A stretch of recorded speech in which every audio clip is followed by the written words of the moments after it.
नमस्कार।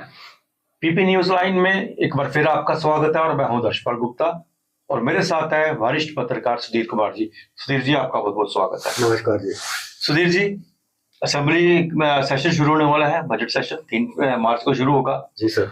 और इस वक्त सबसे ज्यादा बात जो प्री बजट सेशन से पहले ही शुरू हो गई है, एक प्राइवेट बिल को लेके जिसे नशाबंदी शराबबंदी जम्मू में करने की बात की गई है, जिसे 3 एमएलए हैं पीडीपी के, नेशनल कॉन्फ्रेंस के और इंजीनियरशिप की पार्टी के, तीनों एमएलए ने एक प्राइवेट बिल पेश किया है कि ताकि कश्मीर के अंदर, जम्मू कश्मीर उन्होंने खासकर कश्मीर को कहा है, कश्मीर के अंदर जो है शराबबंदी होनी चाहिए, लिखकर वहां पर बैन होना चाहिए जिस तरह से बिहार गुजरात में है।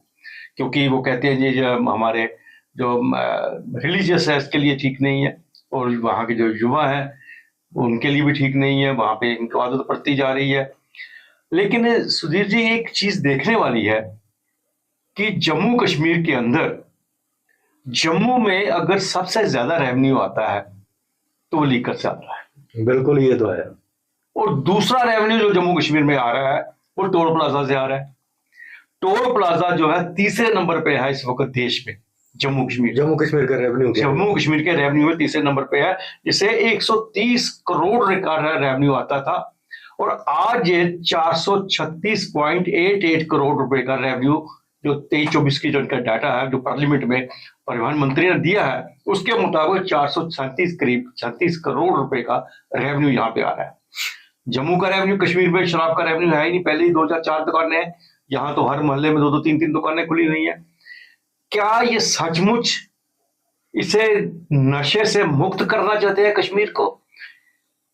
टूरिस्ट आता है वहां पे, टूरिस्ट अट्रैक्ट जो होता है, अट्रैक्शन वो है, वो घूमता फिरता है, शाम को रिलैक्स करता है। लेकिन अगर हम पिछले एक्सपीरियंस को देखें सुधीर जी, यूपी में भी मुझे याद है जब मोरारजी देसाई वहां पे चीफ मिनिस्टर थे तो उन्होंने भी वहां पे ये शराबबंदी करती थी। नतीजा ये निकला कि बाहर का टूरिस्ट वहां पे जो हिल स्टेशन से वहां आना बंद हो गया। मुझे मौका मिला एक वहां पे मंसूरी जाने का उन दिनों, तो होटल इतने सस्ते थे, कोई हिसाब ही नहीं था। मैं खुद हैरान परेशान हो गया, इतने सस्ते होटल क्यों हैं? तो उन्होंने ये कहा कि यहाँ पे लोग एंजॉय करने के लिए आते हैं, घूमने के लिए आते हैं और ये शराब भी उनका एंजॉय का एक हिस्सा है। बिल्कुल हिस्सा है, टूरिस्ट के हिसाब से। अब यहाँ उनको मिलती नहीं, शराब नहीं मिल रही है, अगर मिलेगी तो बहुत ब्लैक, जब यहाँ पे शराबबंदी होती है ब्लैक मार्केट ज्यादा बढ़ जाती है। और हर स्टेट का यही हिसाब है, दिखने को आ रहा है जब सब चीजें। तो यही वजह है कि वो टूरिस्ट नहीं आ रहा है।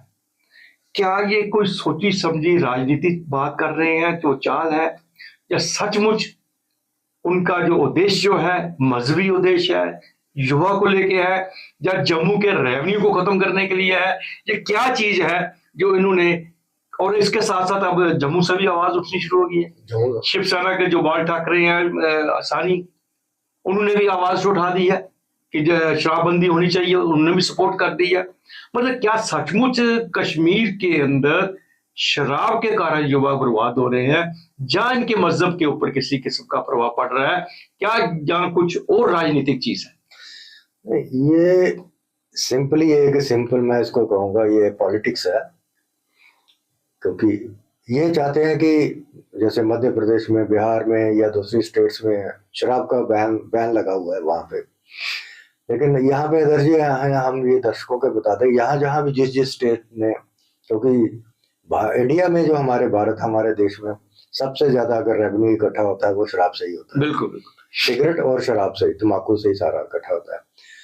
और उन्होंने ये किया हुआ है कि वो आप देखो, जैसे बिहार के नेबरिंग स्टेट से शराब की स्मगलिंग होती है। बिल्कुल, झारखंड से दूसरी जगह से शराब आ रही है, बॉर्डर सारे साथ में रोज पकड़ती है, पुलिस पकड़ रही होती है। हाँ, तो ऐसे ही अगर आप मध्य प्रदेश में देखें वहां भी यही हाल है, गुजरात में देखें वहां भी स्मगलिंग होती है। मतलब एक स्मगलिंग के साथ पहले ही स्ट्रगल कर रही है पुलिस, फिर ये दूसरी स्मगलिंग के साथ भी स्ट्रगल करेगी, अब शराब की स्मगलिंग भी रोक पाएंगे। अब जैसे आपने बताया कि मैंने ये आपको बता दूं कि जैसे अगर कल को माना ये प्राइवेट मेंबर बिल है, हाँ बिल्कुल, ये स्पीकर के डोमेन में है, उसको क्या अलाउ करते हैं पार्लियामेंट के असेंबली के अंदर, उसको रोकते हैं या उसको क्या करते हैं, अलाउ करते हैं? मुझे नहीं लग रहा कि स्पीकर साहब इस पे कुछ रोक लगाएंगे, वो इस पर डिस्कशन करवाएंगे, क्योंकि ये मसला जैसे आपने बोला कश्मीर रिलेटेड है, कश्मीर सेंट्रिक मसला है, तो वहां पे स्पीकर साहब मुझे नहीं लग रहा कि वहां पे ये रोक लगाएंगे, इस पे अलाउ करेंगे, डिबेट करवाएंगे इसके ऊपर। जब डिबेट होगी तो ऑब्वियसली सरकार इसको कहेगी कि हमारा जो रिसोर्सेज है, J&K का रिसोर्सेज हमने पिछले 30-35 साल में आप भी देखते रहे, इसी लाइन से, मीडिया की लाइन से हम भी, हमारा सबसे ज्यादा रेवेन्यू शराब से आता है। तो जब ये चीज इस पे बैन लगा दिया जाएगा तो वो हम रेवेन्यू रिसोर्सेज हमारा जो है, सेंटर आगे बजट में उसमें कर्टेल कर दिया हुआ है। सेंटर ने कहा कि आप अपने रिसोर्सेज पैदा करो यहाँ पे, ठीक है। अब ये रिसोर्सेज अब बैन लगने के बाद ये रिसोर्सेज बंद हो जाएंगे। एक रिसोर्सेज, मेन रिसोर्सेज जब बंद हो जाएगा तो दूसरे रिसोर्सेज कौन सा पैदा होगा? वो यही होगा कि जनता के ऊपर वो टैक्स लगा दिए जाएंगे। लेकिन इसके साथ देखें ना, पिछले हम कुछ सालों की बात करें, एलजी की हुकूमत की बात करें, तो जम्मू में जो शराब की दुकानें ज्यादा खुली हैं, बहुत ज्यादा खुली हैं। मैं हर किलोमीटर में 2 दुकानें आपको लगा लो जी, हर 1 किलोमीटर में 2 दुकानें खोल दी है इन्होंने। नहीं, 2 किलोमीटर में नहीं, मैं अगर हम गांधीनगर में आप नजर दौड़ाएंगे तो मुझे लगता है किलोमीटर के दायरे में एक नहीं है, बहुत सी दुकानें खुली हुई है। गोल मार्केट में आप देखो तो 5-6-7 तक तो है, हर मोहल्ले में दुकान खुली हुई है यहाँ पे। हाँ, ये ऑब्वियसली। तो ये सब एक मतलब राजनीतिक दिखावा ही होगा या कुछ इसमें होने जा रहा है, असर होने जा रहा है इसका? जिसमें ये जो सरकार ने पिछले जब से यूटी बनी है, इसमें हमने ये सारा देखा है कि जो गवर्नमेंट है, जो लाइसेंसिंग इनको देती है, जो इनको बिड करती है, वो एक्साइज डिपार्टमेंट है। तो मैक्सिमम जो वेंडर्स हैं, जो कंट्रैक्टर जो है, वो आउटसाइडर से है। ये एक बहुत बड़ी बात है। पीछे जब पहले जो लोग थे, तो उसके बाद उठी थी कि एलजी की हुकूमत बाहर से वेंडर आए हैं सारे के सारे। पहले जो थी वो हमारे लोकल लोग थे, वो मतलब कि लोकल लोग ही, वाइन शॉप उनकी होती थी, इन्होंने वो उसको बाइंड अप कर दिया। फिर इन्होंने उसकी रीबिड की 12 से, जिसमें उन्होंने 85-90% जो बाहर के लोग थे उन्होंने बिड कर दिया। और हर साल ये कॉन्ट्रैक्ट नया, वो ये नहीं है कि आपने वाइन शॉप का लाइसेंस दिया उसको रिन्यू नहीं करवाना, हर साल नया कॉन्ट्रैक्ट, हर साल, हर 31 मार्च के बाद आपको नया कॉन्ट्रैक्ट लेना, वो करते हैं, आपको नया लेना है। फिर हर साल में वही होता है कि जिसके पास पैसा ज्यादा होता है, जैसे हमारे भी जम्मू में भी बहुत से अच्छे बड़े बड़े ये जो डिस्टिलरी वाले हैं, उन्होंने भी बड़ी कोशिश की, लेकिन उनका जो इसमें इन्वॉल्व होने के लिए ज्यादा, जैसे उनकी अगर पहले 20 दुकानें थी, अब उनकी 10 भी नहीं रही, 5 हो गई हैं, क्योंकि वो उस पैरामीटर के जितना रेवेन्यू चाहिए था वो रेवेन्यू वहां पे पूरा नहीं कर पाते। 6-7 करोड़ रुपए में एक दुकान जो है, एक जो उनका जो है बिड हो रही है, वो बिड ज्यादातर लोगों बाहर के, जितने बाहर के लोग हैं, आउटसाइडर हैं। जैसे हमने देखा कि जैसे पोंटी चड्डा का वो एक बहुत बड़ा नाम था, वो उसका बेटा चला रहा है, उसके पास भी बहुत से हमारे यहाँ पे वाइन शॉप्स हैं। यहाँ में एक और चीज, आपको एक चीज दर्शी इसमें हम ऐड करेंगे कि जैसे आपने बड़ा अच्छा एक किया था कि उदाहरण दिया कि अगर आप शराब को बैन करोगे तो आपका टूरिस्ट जो है, वो टूरिस्ट इंडस्ट्री डिक्लाइन कर जाएगी। आपने एग्जांपल दे दी। एग्जांपल में ये है कि ये ऑब्वियसली है, जैसे मैं हमेशा हम ये कहते हैं कि अगर इन्होंने कटरा में इन्होंने बैन भी किया हुआ है, लेकिन 3 स्टार और 5 स्टार होटल ये सब प्रोवाइड करते हैं। लेकिन कटरा जो है ना, कटरा का जो विजिटर है ना, यात्रु है ना, वो रिलीजियस है सारा, ज्यादा रिलीजियस है, सारे 100% रिलीजियस आता है। तो उनकी भावना, धार्मिक भावना होती है। कश्मीर के अंदर जो है वो रिलीजियस नहीं, वो टूरिस्ट आता है वहां घूमने के लिए, याशी करने के लिए, अपने आप को नई जगह दिखाने के लिए लोगों को, वो सब चीजें हैं, वो एक एंजॉय करने के लिए वहां पे आता है। हाँ, वहां तो वो टूरिस्ट के लिए, जैसे आप देख रहे हैं, हम जहाँ देखते हैं, जैसे हमने देखा कि मानसर में भी जो है, हम लोग जो जम्मू के लोग वहां जो जाते हैं तो मानसर में भी वो उस चीज को परहेज करते हैं। बिल्कुल बिल्कुल, वहाँ की धार्मिक भावना को देखते हुए लेके इर्द गिर्द कोई भी ऐसी चीज नहीं है। वहाँ पे वो इस बात का वो ध्यान रखते हैं कि किसी को, मतलब किसी मजहब को या किसी भी हमारे वहाँ धार्मिक भावना को ठेस ना पहुंचे। वहाँ पे ऐसी चीज है। आप सुरेश्वर में भी जाओ, वहाँ पे भी ऐसी चीज है। लेकिन कुछ हो, जैसे एक तरफ हम कटरा की जब बात करते हैं तो हम ये कहते हैं धार्मिक है, वो स्थान है, लेकिन आए दिनों हम ये भी खबरें आती रहती है, कटरा में जाती हुई इतनी शराब पकड़ी गई, कोई रियासी से आ रही थी, कोई जम्मू से जा रही थी। वहाँ मतलब एक कटरा को नहीं छोड़ते लोग, यहाँ पे इतना लोगों की श्रद्धा है, इतनी अच्छी भावना है, उसके बावजूद भी हम दूसरे दिन एक खबर सामने आ रही है। फिर कश्मीर को लेके तो किस तरह से हो पाएगा ये सब? नहीं, वो तो ठीक है, मैंने आपको पहले बताया कि ये फिर ये नया एक सिलसिला शुरू हो जाएगा। आगे हम ड्रग्स के साथ जूझ रहे हैं, जैसे आपने देखा। हम तो ये कह रहे हैं कि हर घर के अंदर आज की डेट में जो मौजूदा सरकार है उसके ऊपर इतना वो बिल्कुल सीरियस नहीं है। मैं इतना नहीं कहूंगा, टोटल नाम सीरियस है कि हर घर में एक या दो बच्चा या बच्ची आप देखो कि ड्रग्स ले रहे हैं। आप मेडिकल कॉलेज में मैं देखता हूँ कि एक सीनियर डॉक्टर से हमारी बात कल भी हो रही थी वहां पे, वो भी ये कह रहा था कि वहां पे अब ये जब ये नशे से टूट जाते हैं तो ये अपने आप के पता नहीं क्या ब्लेड से काटते हैं, पता नहीं क्या क्या करते हैं, ये मतलब कि बहुत एक्सट्रीम सिचुएशन में चले जाते हैं। अच्छा सुधीर जी, मैं एक और भी आपसे मैं जानना चाहूंगा बात कि ये जो प्राइवेट बिल जो है नेशनल कॉन्फ्रेंस ने एक एमएलए ने किया, बीजेपी के एमएलए ने किया, इंजीनियर रशीद की पार्टी के एक एमएलए ने किया, लेकिन पार्टी की सपोर्ट इनको किसी को नहीं है। अगर सचमुच सीरियस है नेशनल कॉन्फ्रेंस पीडीपी, तो पार्टी की तरफ से ये सपोर्ट करते हैं कि हम इनको सपोर्ट कर रहे हैं, ये पार्टी की तरफ से बिल जा रहा है, नेशनल कॉन्फ्रेंस की पार्टी की तरफ से बिल जा रहा है, नेशनल कॉन्फ्रेंस की पार्टी की तरफ से नहीं है। ये सिर्फ एक इंडिविजुअल उसको कल को यही कहेंगे, उनका ये पर्सनल था, हमने पेश नहीं हुआ, जब वो खत्म हो गया, इसमें डिस्कशन नहीं हुई, जब उनको सपोर्ट नहीं मिली, कल को ये कह देंगे। अगर सचमुच ये नशाबंदी चाहते हैं, शराब बंद करना चाहते हैं, तो फुली सपोर्ट क्यों नहीं करते हैं? नहीं, बात तो वही आती है ना, सरकार को चाहिए रेवेन्यू।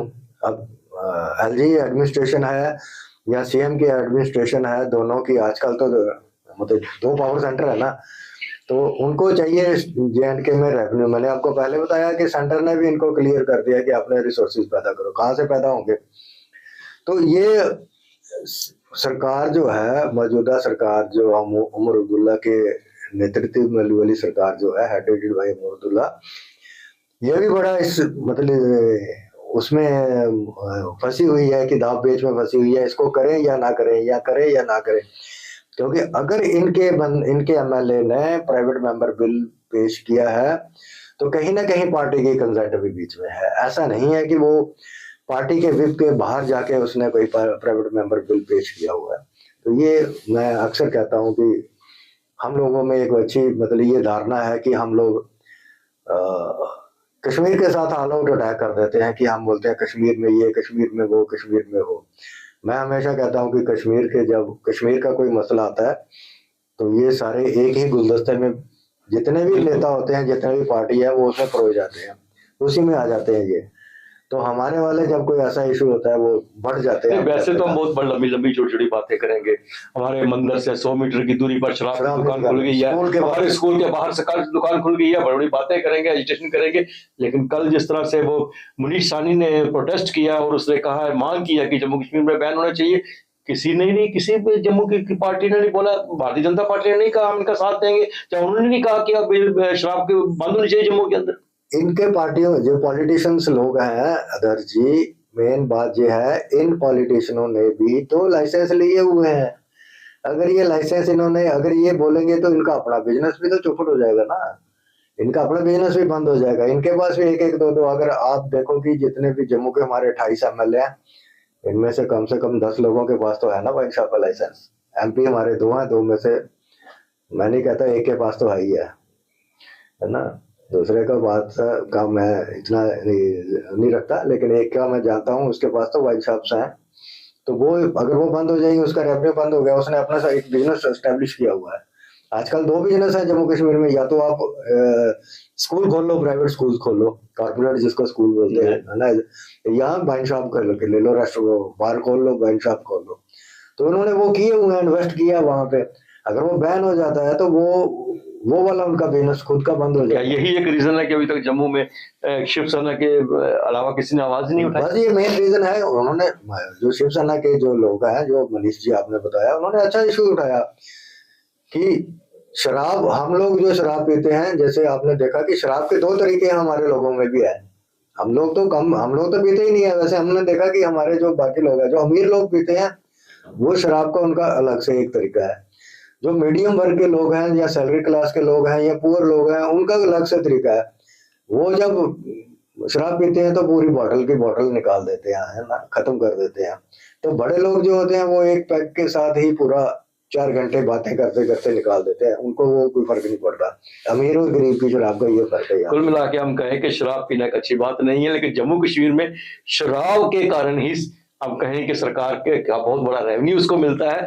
अब ये बिल कहाँ स्टैंड करेगा, ये आने वाले दिनों में, आने जो सेशन स्टार्ट होगा उसमें पता चलेगा। सुनील जी, उम्मीद करते हैं कि जम्मू के साथ भी, कश्मीर के साथ भी अगर लोग खड़े हैं तो जम्मू के साथ भी इसके लिए लोग खड़े होंगे।